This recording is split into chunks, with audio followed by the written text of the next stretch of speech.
tenemos que enfocarlo lo que nosotros hacemos como un ejercicio de derechos. O sea, ustedes, el momento en que se ponen a actuar, en el que pisan las tablas, en el momento en que están escribiendo un texto, en el momento en que están yendo a ver una obra de teatro, en el momento en que están haciendo arte, están ejerciendo derechos. ¿Sí? Y cuando hablamos de derechos, que no es lo mismo el derecho y las leyes, no es tan igual, pero cuando hablamos de derechos usualmente hablamos de dignidad. Y eso creo que es el primer punto de partida que tenemos que tener claro, exigir. Y eso es lo que nos falta. O sea, la posibilidad de darme cuenta que el momento en que yo estoy haciendo arte, estoy ejerciendo un derecho y que además tengo la posibilidad de, si es que alguien lo vulnera, exigir. Y creo que ese es el puntito sobre el que tenemos que ir.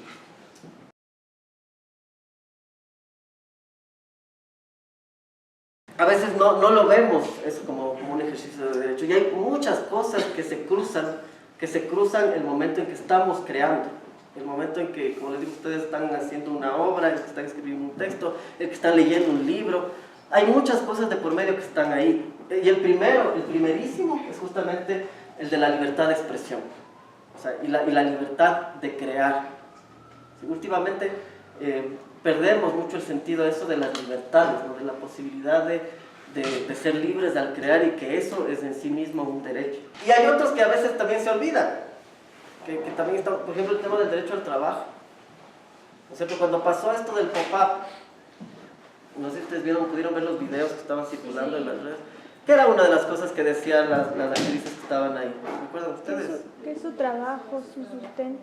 Que es el trabajo, ¿no es cierto? Que ahí de por medio hay trabajo, porque una de las cosas que pocas veces se valora es que atrás de todo lo que de una función hay meses de ensayos, de trabajo de mesa, de sentarte a pensar, de cranear, de trabajo físico, de entrenamiento, de todo. O sea, eso es algo que no se ve, y todo eso obviamente desde un punto de vista es trabajo. Entonces estamos también ejerciendo el derecho a trabajar. De por medio también hay todo el tema de seguridad social, y si ustedes ven, ese es otro gran tema que deberíamos conversar. O sea, lastimosamente en nuestro medio, la seguridad social, cuando alguna persona, algún actor, alguna actriz sufre un accidente o le pasa algo, tiene una enfermedad, la seguridad social no es la del IES, sino es la solidaridad de los compañeros. Entonces, hacemos funciones de solidaridad, hacemos que el chancho solidario, que la rifa, que no sé qué, no sé. Y esa se convierte en cuando no debería ser así, ¿no es cierto? Porque si estamos trabajando, si hacer teatro es también un trabajo, deberíamos tener seguridad social, como cualquier persona, como el no sé, la persona que atiende en un local, o sea, es exactamente lo mismo, es un trabajo. Pero ahorita vemos limitado eso. En la ley ya ha cambiado esto un poco, en la ley de cultura, pero igual, o sea, seguimos con cierta ley, porque tienes la forma de afiliarte es voluntaria, ¿no?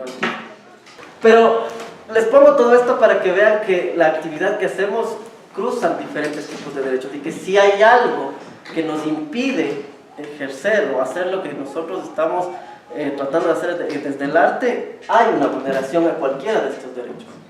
¿No es cierto? En el caso de lo que vimos en el pop-up en Guayaquil, que como decíamos con unos compañeros que discutíamos, puede ser un tipo de teatro que no nos vaya acorde, que no nos guste, puede ser cualquier tipo de expresión artística, pero que si es que hay algo que nos impide hacerlo sin que haya una fundamentación adecuada, se está convirtiendo en una vulneración a nuestros derechos.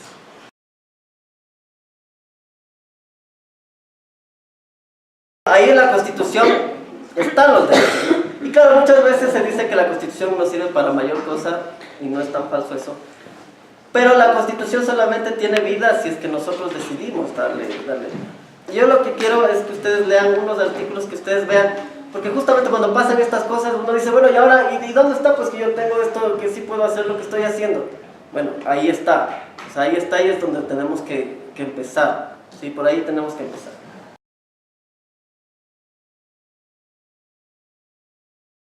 Dos cosas, básicamente. Ahí me va a decir qué derechos tengo, me reconoce los derechos.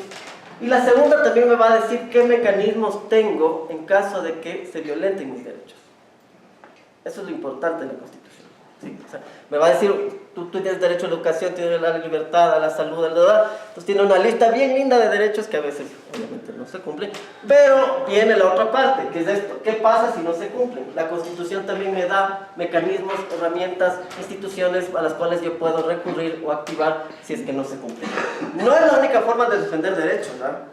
O sea, de hecho, desde la perspectiva de derechos humanos, que nos organicemos y que salgamos a marchar y que salgamos a hacer lo que sea, alguna acción, un performance, lo que sea, esto también es una forma de defender derechos. Obviamente muchas veces no son tan efectivos, pero si se acompañan de estas, pueden ser mucho más efectivas. Es decir, en la defensa de los derechos, si es que yo tengo una campaña mediática a lo bestia en redes sociales, si es que además de eso hago plantones, si es que además de eso hago performances, y si además de eso activo cosas que ya van a ver que no es que necesitan un abogado para activarlas, puede ser mucho más potente, puede defender derechos. ¿Sí? Como les digo, organizarse es un punto de partida. O sea, si ustedes se juntan ya para saber que tienen, para defender sus derechos como estudiantes en principio y luego como actores y como actrices, pueden generar mejores formas de defensa de sus derechos, ¿no?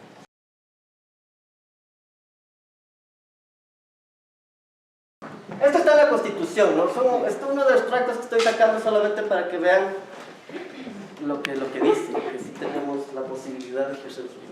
Constitución de la República del Ecuador, artículo 66, numeral 6.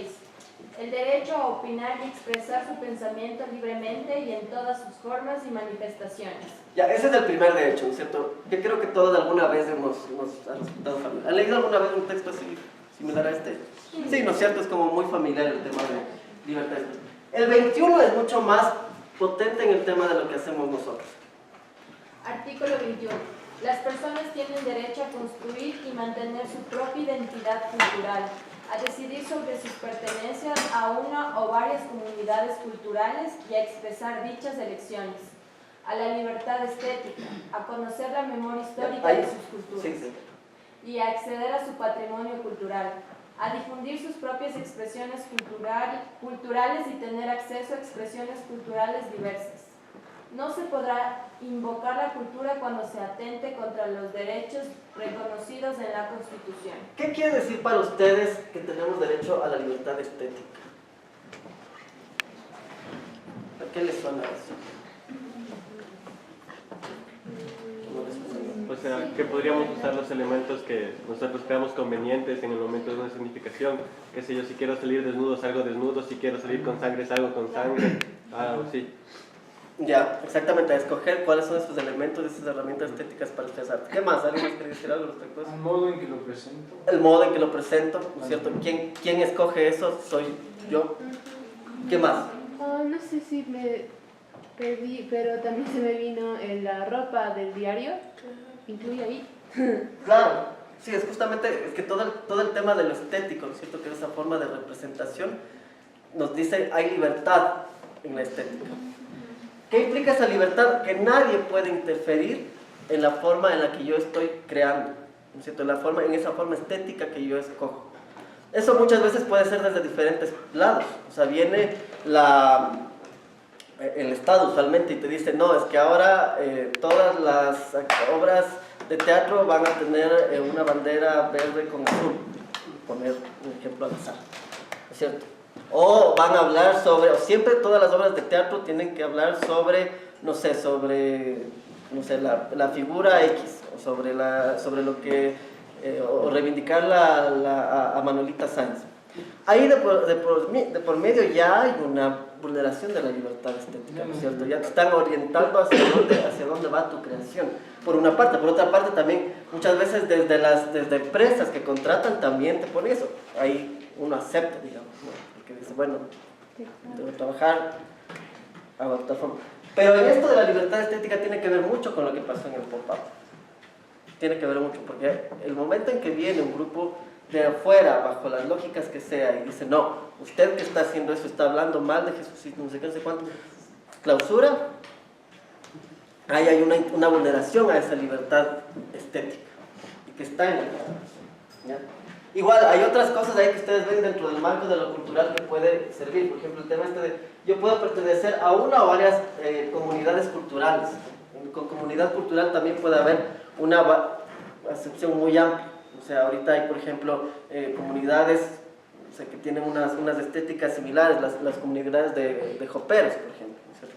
Los que están en la estética del hip hop o del punk, son comunidades culturales, ¿no es cierto? Tienen una identidad propia, una música propia, una forma de vestirse que es particular y que los identifica entre ellos. Entonces tienen estas formas y bajo estas lógicas, ¿no es cierto? Bajo este derecho están protegidas de esas formas de identidad cultural. Porque muchas veces también se da esto otro de, no, es que estos, porque se visten así son, no sé qué, entonces no les dejes entrar, ¿no? E intervienes en esas formas. ¿Y estos artículos dentro de una empresa no valen? O Claro. sea, la empresa que tiene sus reglas. Porque tú dices que te ponen un uniforme o cosas así, eso. O sea, no, obvio, la Constitución es para todos, ¿no? La Constitución es para todos. El problema se da muchas veces eso, o sea, que uno, por ciertas necesidades, renuncia tácitamente a esos derechos. Entonces dices, bueno, me voy a poner el uniforme de la empresa porque tengo que... Pero esto, por ejemplo, en los colegios es muy polémico. O sea, el tema de la identidad en un colegio, cuando te ponen el uniforme, ya es una cosa así como... O el corte de pelo, ¿cierto? Una intervención en el cuerpo. Hay otros derechos que están más relacionados con lo que es la libertad, el libre desarrollo de la personalidad, que es decidir sobre también tu cuerpo, cómo te quieres ver. Además de la Constitución que tenemos y donde se reconocen nuestros derechos, hay también instrumentos internacionales de derechos humanos en donde también están reconocidos nuestros derechos. Pero más allá de los instrumentos internacionales, hay dos cositas que les quiero enseñar.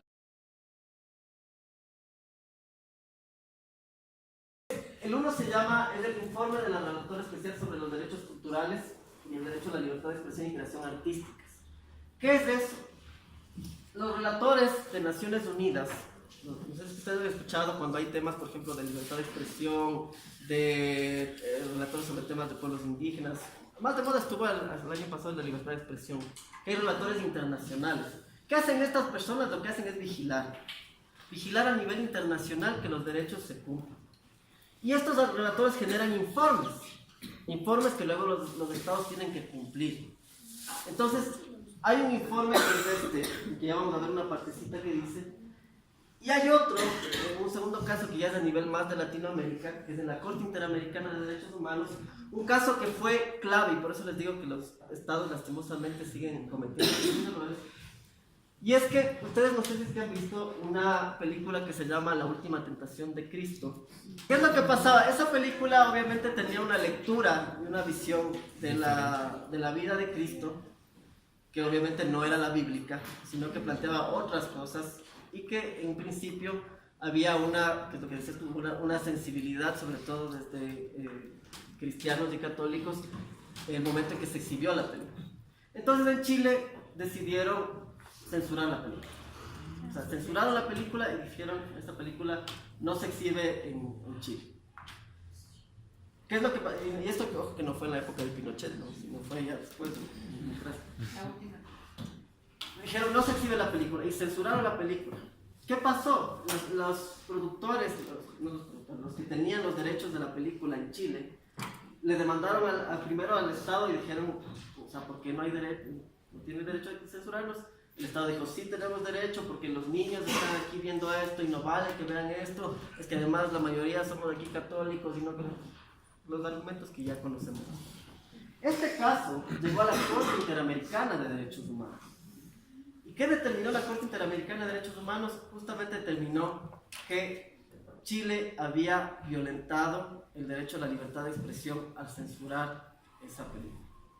¿Cuál es el efecto de esto? Cuando la Corte Interamericana genera una sentencia, todos los países tienen que mirar esa sentencia y tienen que cumplir de alguna forma o adaptar lo que pasa en su país, sus políticas culturales y todo eso, a lo que dice esa sentencia.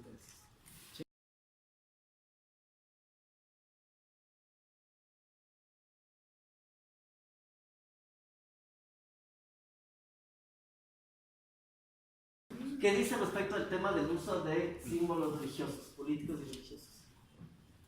¿Se puede o no se puede, según esto, utilizar símbolos religiosos? Sí se puede. Puedo hacerlo. Sí, puedo hacerlo. Acuérdense que desde el estético yo lo que hago son relecturas, ¿no es cierto? De los símbolos que ya están ahí. Entonces, lo que me permite o no me permite esto, el uso de símbolos. Sí. O sea, si es que yo hablo del divino prepucio, de Jesucito, del divino niño, ¿puedo hacerlo? Sí.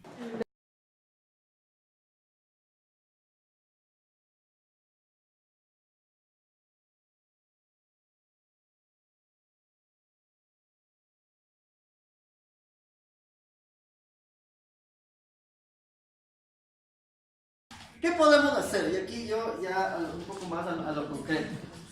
Hemos visto que hay situaciones y derechos en los que se están vulnerando, pero también hay mecanismos, y mecanismos que nosotros podemos activar, ¿sí? Obviamente hacerlo muchas veces individualmente es difícil, pero si es que nos juntamos, si es que nos ponemos de acuerdo, si es que lo hacemos algo mucho más mediático, lo ponemos en redes, puede tener mucha más efectividad. En la Constitución nosotros tenemos algo que se llama la acción de protección. No sé si ustedes han escuchado de la acción de protección. No, es que, o sea, los abogados nos hemos apropiado de estos temas, pues debería ser para todos. Y los políticos también saben. La acción de protección es un procedimiento que está en la Constitución, que es un procedimiento rápido, ágil, en el que si es que a uno le vulneran un derecho, rápidamente puede activarlo. ¿Ya? Es además un procedimiento informal. No requiere de abogado, no requiere de firma de abogado. Es mejor, obviamente, si es que llamas a una empresa y dices, oye, pasó esto, hagamos, lo hacemos. Pero si no hay un abogado, no hace falta, porque una de las características de estas acciones es que son informales y que cualquiera puede activarlas. ¿Sí? Por eso son de carácter más ciudadano, ¿no?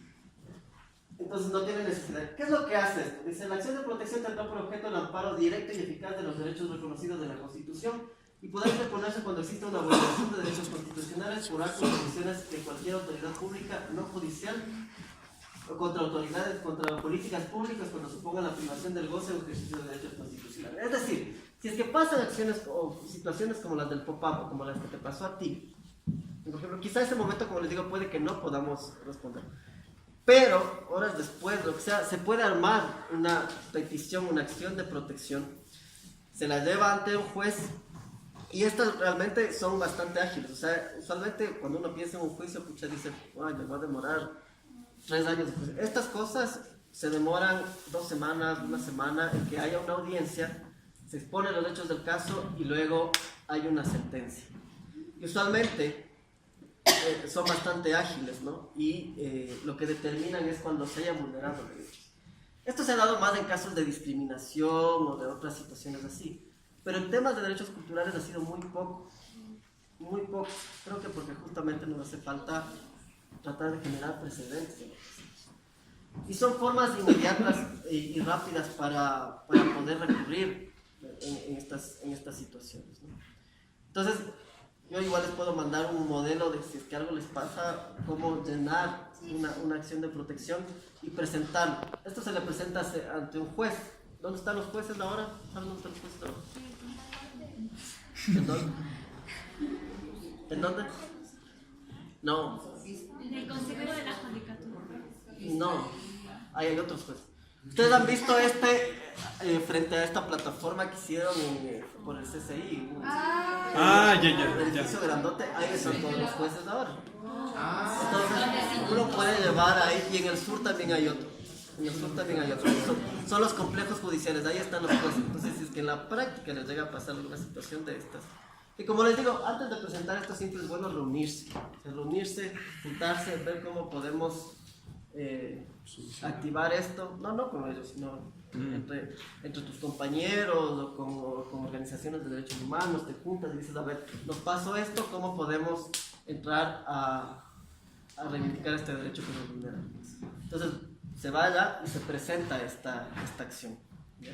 El juez lo que va a hacer luego en un tiempo es llamar a una audiencia, llama también al Estado, en este caso es que el Tribunal del Derecho, y luego va a emitir una sentencia.